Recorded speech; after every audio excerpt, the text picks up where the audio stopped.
भारत दुनिया का सबसे बड़ा और सशक्त लोकतंत्र है, लेकिन केंद्र और राज्यों के बीच राजनीतिक मतभेद के चलते विकास कार्यों में अवरोध पैदा होता था। सत्ता में आने के साथ ही प्रधानमंत्री नरेंद्र मोदी ने राज्य सरकारों के साथ मिलकर टीम इंडिया की भावना के साथ कोऑपरेटिव फेडरलिज्म को बढ़ावा दिया। हमारा मानना है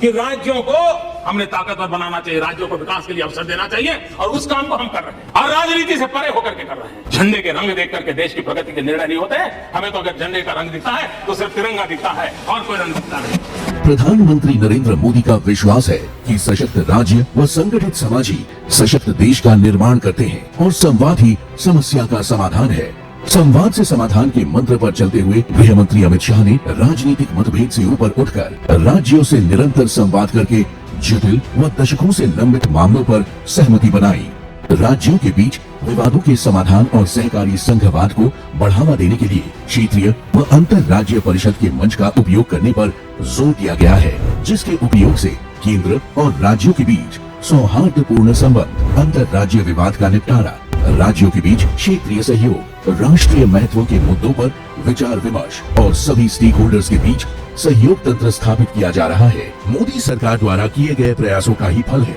कि इन बैठकों की संख्या में लगातार वृद्धि हो रही है। गृह मंत्री अमित शाह की दृढ़ इच्छा शक्ति और सटीक निर्णयों से कई मुद्दों पर सहमति बनी है, जिनमें शामिल है वामपंथी उग्रवाद प्रभावित जिलों में बुनियादी सुविधाओं का निर्माण, पानी के बंटवारे संबंधी आपसी विवादों को खुले मन और आपसी विमर्श से सुलझाना, गांवों में 5 किलोमीटर के भीतर बैंकिंग सुविधा, चंदन क्यारी गोविंदपुर ट्रांसमिशन लाइन बिछाने को लेकर झारखंड और पश्चिम बंगाल के बीच सहमति, बिहार और झारखंड के बीच मयूराक्षी एवं तीनों घाट बांधों के संयुक्त संचालन पर सहमति। प्रधानमंत्री नरेंद्र मोदी के मार्गदर्शन व गृह मंत्री अमित शाह के अथक प्रयासों से राज्यों के बीच परस्पर बढ़ रहे संवाद और उनके बेस्ट प्रैक्टिस अनुभवों को एक दूसरे के साथ साझा करने से एक भारत श्रेष्ठ भारत की कल्पना साकार हो रही है।